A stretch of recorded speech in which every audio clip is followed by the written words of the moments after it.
Buenas tardes, esta es la retroalimentación del taller número 3. La actividad decía lo siguiente: el Servicio de Impuestos Internos ha recabado información de dos grandes sostenedores de la región en relación a la cantidad de recursos públicos recaudados. Ahí está la variable que vamos a estudiar. Hasta hace 2 años los montos eran imperceptibles, pero en la actualidad han crecido más de 10 veces, lo que ha llamado la atención de la Superintendencia de Educación. Según los inspectores, el segundo sostenedor presenta montos defraudados superiores al primero, por lo que para confirmar la acusación se ha recopilado información de los últimos 12 semestres para cada sostenedor en millones, ¿no? Y nos lo resumen en la tabla. Lo primero que nos preguntan es las variables involucradas y su naturaleza, ¿no? Entonces, claramente tenemos dos variables. La primera serían los montos defraudados, que corresponde a una variable cuantitativa continua, y la segunda sería el sostenedor, que corresponde a una variable cualitativa nominal.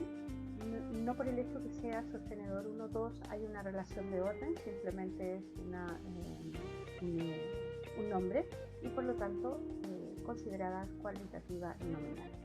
Respecto de los montos defraudados, aun cuando estén dados como si fuera una variable discreta, porque no están decimales, pero recuerden que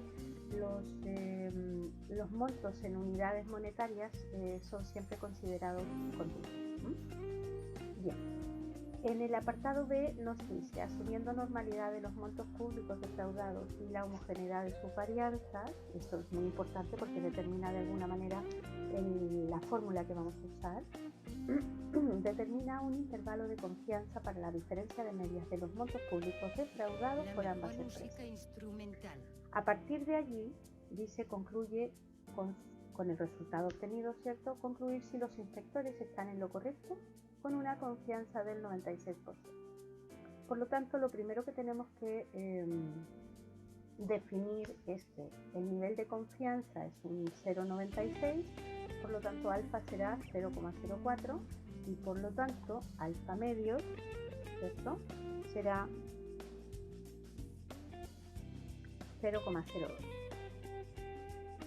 ¿Verdad? Con esto entonces vamos a poder ir al programa a encontrar el valor del punto crítico que delimita la región de confianza. Lo otro importante es que de cada muestra, ¿cierto?, de cada sostenedor vamos a poder obtener los resultados muestrales para utilizar en la fórmula que corresponda, ¿verdad? Entonces, como queremos estudiar un intervalo para la diferencia de medias con varianzas poblacionales desconocidas, porque lo que podemos tener son muestrales pero no poblacionales, y además asumiendo homogeneidad de varianzas, la fórmula que vamos a usar es para la diferencia de medias con varianzas poblacionales desconocidas pero iguales. Por lo tanto, simplemente vamos a reemplazar. Aquí sería la media 1 menos la media 2, más menos el valor de t. Importante aquí, recuerden que t va con n-1 grado de libertad, ¿cierto? Entonces, en este caso, para poder calcular los grados de libertad, hacíamos n1 menos 1 para cada muestra, ¿no? Lo que sería, o n1 más n2 menos 2, lo que nos daría 24 menos 2, 22 grados de libertad.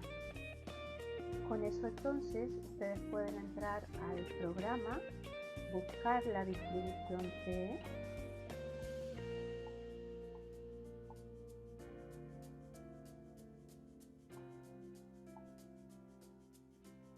aquí la tenemos, incorporamos los grados de libertad, que serían 22, y tenemos la distribución. Vamos a fijar los puntos críticos, 0,02, ¿no?, para cada uno de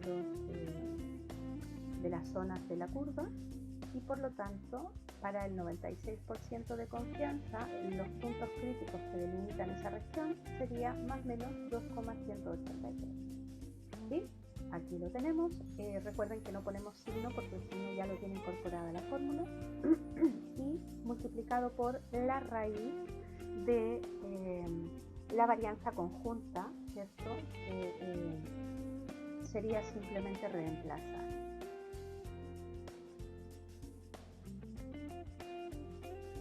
Bien, en ese caso segundo vamos a, para que no se queden con la confusión,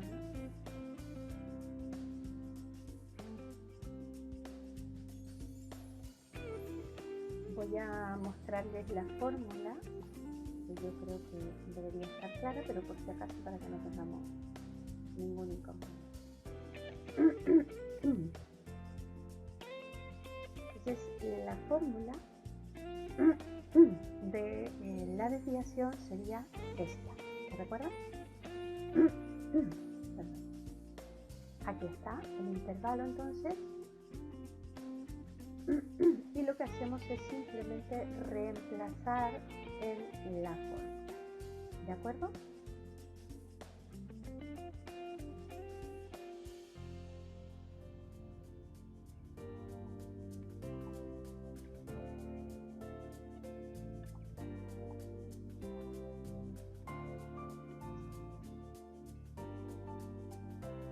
La voy a traer para acá, a ver si la podemos ver. Ahí está. Entonces simplemente reemplazamos los distintos valores en la fórmula, ¿no? Valores que ya teníamos definidos, ¿cierto? N1 más N2 serían 24 por, recuerden que hay un paréntesis grande allí, 11 por 4,757 al cuadrado más 11 por 13,286 al cuadrado, y todo esto dividido por N1 más N2 menos 2, que serían los 22 grados de libertad, por 12 y por. A todo esto extraemos raíz, y el resultado que debería darle es 4,077. ¿De acuerdo? Bien. Si ejecutamos todo esto, el intervalo nos va a dar en un rango entre menos 33.143 y menos 15.353. Entonces, en definitiva, aquí tenemos la primera parte del problema, que era encontrar el intervalo de confianza, y ahora lo que debemos hacer es concluir a partir del intervalo si efectivamente los inspectores están en lo correcto, ¿no? Recuerden que los inspectores que decían que el segundo sostenedor presenta montos defraudados muy superiores al primero, ¿no? Entonces, con estos resultados, ¿qué podríamos decir? El intervalo es para la verdadera diferencia de medias, ¿no? Y por lo tanto, como nos da en un rango negativo, necesariamente la segunda media será significativamente superior a la primera, para que siempre dé negativo, ¿no? Por lo tanto, se confirma la sospecha de los inspectores, ¿sí? Por lo tanto, el número medio de montos públicos defraudados es significativamente superior en el segundo sostenedor, en el segundo colegio, respecto del primero. ¿De acuerdo? Bien, vamos al apartado C. Nos decía, confirma si realmente existe homogeneidad de varianzas de los montos públicos defraudados por las dos empresas, porque claro, habíamos hecho el supuesto antes, ¿no? Nos decía que supongamos homogeneidad de varianzas, ahora nos dice, bueno, confirma si efectivamente hay homogeneidad de varianzas, ¿no? Entonces, el intervalo que deberíamos hacer es para el cociente de las varianzas, que es este. Reemplazamos todos los valores, ya los teníamos, ¿no?, indicados anteriormente, por lo tanto nos basta con reemplazar las desviaciones al cuadrado, y tal vez el único valor que no están disponibles a la vista serían los valores de F1 y F2, que corresponden a los valores de la distribución F de Fisher, a los que debemos entrar con los grados de libertad de ambas muestras, ¿no? Entonces, por lo tanto, vamos a la aplicación, al programa, buscaremos la distribución F y incorporaremos los grados de libertad. Recuerden que era n-1 para cada muestra, por lo tanto serán 11 y 11 grados de libertad. Y para poder determinar F1 y F2, que serían los puntos críticos, debemos usar alfa medios, ¿verdad?, que era 0,02, porque no nos dicen que lo hagamos con otro porcentaje distinto. Por lo tanto, los puntos críticos serían 0,27 F1, lo tenemos aquí, y F2 3,701, que sería el que tenemos aquí. ¿de acuerdo? Por lo tanto, desarrollamos, sumamos, restamos, multiplicamos, dividimos y obtenemos este intervalo. ¿Qué nos indica el intervalo? Que el verdadero cociente de las varianzas, ¿verdad?, poblacionales, por eso decimos las verdaderas varianzas, fluctuarán entre 0,0346 y 0,476. ¿Qué significa esto? Recuerden que tenemos que concluir si las varianzas son iguales o no, o podemos considerarlas similares, ¿no? Entonces, aquí lo que queda claro es que el intervalo, al no contener el 1, entonces no podemos considerar que las varianzas sean iguales. Por lo tanto, deberíamos indicar que, dado que el intervalo nos da en un rango superior a 1, inferior a 1, indica que necesariamente la varianza, para que nos dé un valor inferior a 0, la varianza del segundo colegio tendría que ser significativamente superior a la varianza del primer colegio y por lo tanto no podemos considerar homogeneidad en las varianzas, ¿no? Es decir, hay diferencias significativas en las varianzas y esas diferencias se producen ¿por qué? Porque el segundo colegio tiene una varianza significativamente superior al primero. Y esto, ¿cómo lo sabemos? Porque el intervalo nos ha dado en un rango inferior a 1. ¿De acuerdo? Si hubiera estado el 1 en el intervalo, podríamos haber concluido que sí que son similares, pero al dar inferior, necesariamente confirmamos lo mismo, ¿no? En el apartado B nos dice: la ley indica que si los montos medios públicos defraudados son superiores a 105 millones, entonces además de la multa debe haber pena de cárcel. Entonces, con una confianza del 95% nos piden confirmar si el segundo sostenedor debería ir a la cárcel o no, ¿verdad? Y hay que fundamentar la respuesta. Entonces, ¿cómo podremos saber si está dándose las condiciones para tener una pena de cárcel? Tendremos que confirmar que los montos medios públicos defraudados son significativamente superiores a 105.000, ¿no? Entonces, lo que vamos a hacer es un intervalo para la verdadera media del segundo sostenedor. Entonces, utilizaremos solamente los datos del segundo sostenedor y reemplazaremos en la fórmula, ¿verdad? Aquí tenemos la media muestral del segundo sostenedor, más o menos el punto T con 11 grados de libertad, porque solo es del segundo sostenedor, que podrían buscar, ¿cierto?, en la distribución T de Student.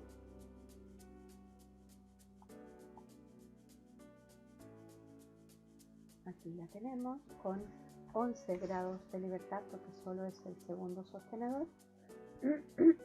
Y como nos decían, con un 95% de confianza, alfa medio sería 0,025. Aquí tenemos entonces los puntos críticos, que serían más o menos 2,201. Aquí le tenemos y aquí está el valor de S partido raíz de n, que es lo que dice la fórmula, ¿verdad? Ahora, ¿por qué usamos la fórmula para una media con varianza desconocida? Porque la varianza poblacional es desconocida, la que tenemos es la muestral.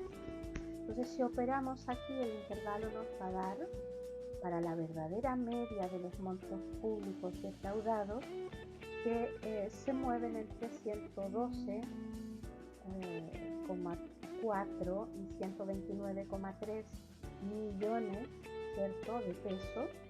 Por lo tanto, a la pregunta de si debería haber pena de cárcel para el segundo colegio, la respuesta es sí. ¿Por qué? Porque como el intervalo no está en un rango significativamente superior a 105 millones, necesariamente siempre nos va a dar un valor superior a eso, ¿no? Por eso sí debería tener pena de cárcel. Y por último, antepenúltimo. El del apartado E nos dice: ante las dudas con algunos resultados del segundo sostenedor, se sugiere realizar una nueva muestra de la información semestral. Es decir, antes recuerden que hemos tomado una muestra de 12 semestres, ahora nos dice que necesitamos una nueva muestra con una confianza del 96% y un error no mayor de 9 millones de pesos, ¿no? La pregunta entonces, ¿cuántos semestres deberían muestrearse para poder resolver esas dudas? Claramente lo que nos están pidiendo es determinar un tamaño de muestra y como es para la media, ¿cierto? Para hacer estudios sobre la media, entonces deberemos utilizar la fórmula para la media con sigma desconocido, porque recuerden que los valores que tenemos son muestras. Entonces simplemente reemplazar el valor de t al cuadrado por el valor de s al cuadrado, ¿cierto? Estamos hablando del segundo sostenedor, ¿cierto? Y claramente aquí el valor de t que vamos a utilizar es el valor de t de la muestra que se ha obtenido antes, ¿no? Que es de donde se ha sacado la varianza muestral, que sería la del segundo sostenedor, ¿de acuerdo? El error de 9 al cuadrado.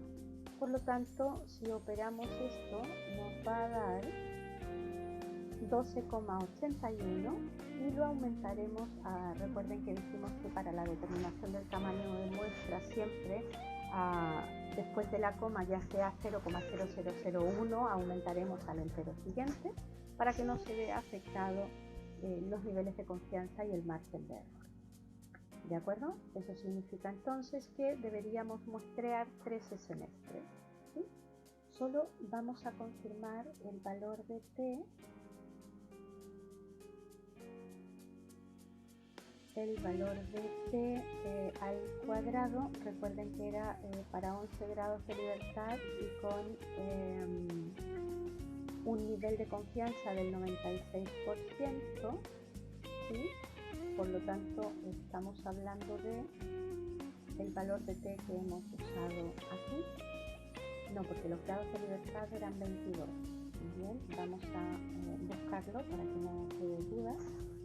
Estamos en la distribución t con 11 grados de libertad y para 0,02.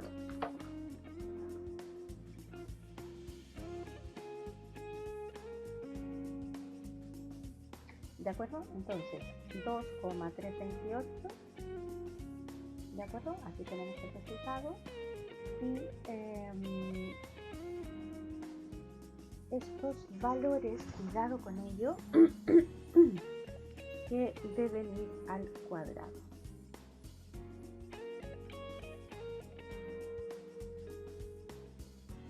Probablemente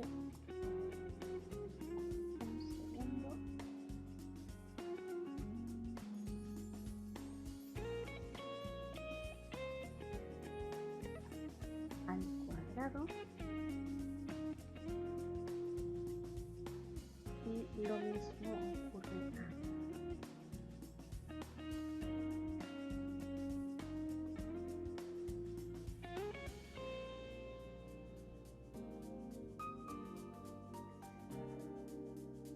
Perfecto, vamos a confirmar que efectivamente sea esa la cantidad, 2,328 al cuadrado por 13,286 al cuadrado y dividido por 9 al cuadrado más 1 nos da 12,81 efectivamente. Si era solo la nomenclatura la que estaba incorrecta.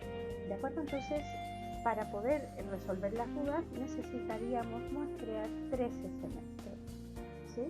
Con un 96% de confianza y un margen de error de 9 millones. Y ahora sí, por último, nos dice: la Superintendencia de Educación presenta un nuevo elemento de prueba para intentar procesar al segundo sostenedor. Este nuevo elemento de prueba dice que aquí está, la ley dice que si la proporción de semestres en los que ha habido fraude sobrepasa el 30%, se considerará culpable. Entonces, para ello, él ha descubierto, la superintendencia, que de 36 semestres analizados, 16 de ellos ha habido fraude de dinero público. Por lo tanto,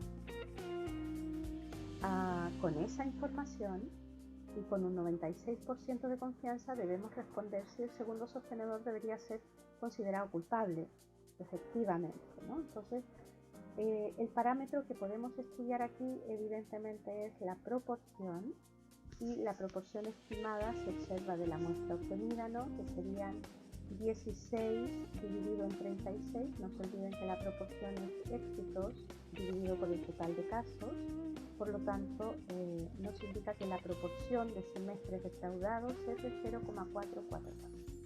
Por lo tanto vamos a construir un intervalo de confianza para poder confirmar todo esto. Por lo tanto la fórmula a utilizar sería para un intervalo, para una proporción, que es el que tenemos ahí. Entonces simplemente vamos a reemplazar, ¿cierto? Y lo que nos indica P estimado más menos el punto Z para ese nivel de confianza, vamos a buscarlo aquí. Recuerden que la proporción tiene una distribución normal. Si es normal tendrá que ser tipificada, ¿cierto? Porque tipificado está el estimador, y para el 96% de confianza significa que alfa es 0,04 y por lo tanto alfa medio 0,08. Luego entonces los puntos críticos de esa región de confianza serían 2,054. Y aquí tenemos la raíz de P estimado por Q, que sería 1 menos P, dividido N, y resolvemos el intervalo, lo que nos termina dando un intervalo para la verdadera proporción de semestres con fraudes de dinero público, para la verdadera proporción, que se movería entre un 14,9 y un 73,9%. Entonces, a la pregunta ¿el sostenedor 2 debería ser considerado culpable? Pensando en que el 30% está dentro del intervalo y se considera un valor perfectamente probable al 96% de confianza, la respuesta debería ser sí. ¿De acuerdo? Ahora, las dudas, por supuesto, porque dentro del intervalo también cabe la posibilidad que se tomen valores inferiores al 30%, ¿no? Entonces, este último caso nos deja sobre la mesa una situación que no era esperable que la comentaran ustedes, pero a mí me sirve para enlazar con la siguiente parte de esta unidad, que son los contrastes de hipótesis, y es que los intervalos se nos quedan pequeños. ¿Sí? Es decir, necesitamos otra herramienta que permita ser muchísimo más específica a la hora de confirmar cosas, y por eso surgen los contrastes de hipótesis, que es lo que veremos.